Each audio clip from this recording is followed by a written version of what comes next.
انا مش عارف ايه اللي انا فيه ده وايه اللي انا عملته في حياتي. كل ما اخش مصلحه هتفشل، كل ما يكون عندي مشروع عاوز اعمله برضه بيفشل.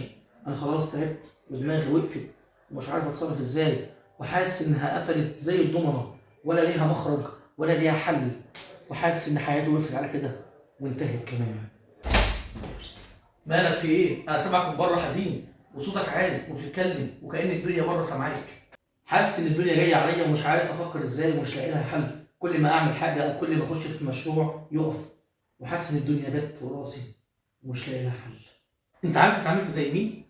عملت زي ست عجوزه دخل عليها حرامي كان عاوز يسرقها، ولما جه يسرقها ما لقيتش قدامها مفر، وهي كانت عارفه انها هتموت فقالت له قبل ما تقتلني انا عندي ذهب كتير هديلك كل اللي تتمناه وكل اللي تحتاجه، بس قبل ما تموتني انا عاوز اعرف حاجه واحده بس. انا شفت رؤيه ومحتاجه اعرف تفسيرها عشان اموت وانا مطمنه. قالت له انا شفت ان انا بغرق في بحر كبير، وشفت وانا بغرق في البحر ان بنده على ابن كريم وبقول الحقني يا كريم الحقني يا كريم الحقني يا كريم، ومره واحده نزل كريم فعلا ابنها على صوتها وضرب الحرامي وفضل يضرب فيه لحد ما قرب انه يقتله. فالعجوزه بتقول له خلاص يا كريم كفايه يا كريم هيموت في ايديك.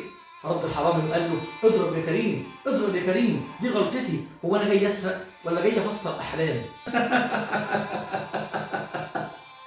هو انت جاي تحل مشكلتي ولا جاي تحكي لي قصص وروايات؟ برضه ما فهمتش. الفكره من القصه ديت ان الست العجوز كان عندها حكمه، وان هي ما لقيتش قدامها تصرف غير تصرف واحد بس عشان تقدر تنجي نفسها من الموت. ودي حكمه ربنا سبحانه وتعالى ما بيديهاش لاي حد، يؤتي الحكمه من يشاء ومن يؤتى الحكمه فقد اوتي خيرا كثيرا.